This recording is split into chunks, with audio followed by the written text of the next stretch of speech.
তোমার বাবা মা আর পরিবারকে হত্যা করার পর তুমি ঠিকই আমাকে ক্ষমা করেছো, কিন্তু আল্লাহ হয়তো আমাকে এখনো ক্ষমা করেনি। কি বলছো সাদিয়া? এত বছর পর জেল থেকে বের হলে এখন আবার তোমার কি হলো?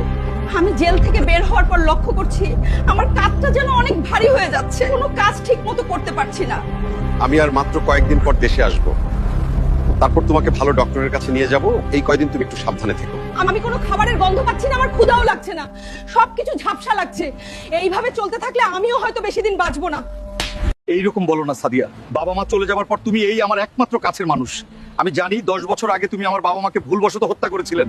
আমার মনে হয় তোমার বাবা মায়ের অভিশাপ আমার পিছু নিয়েছে, হয়তো তারা আমাকে তিলে তিলে শেষ করে দিবে।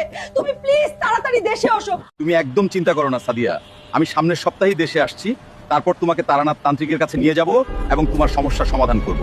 পরবর্তী পর্ব দেখার জন্য পেজটা ফলো করুন।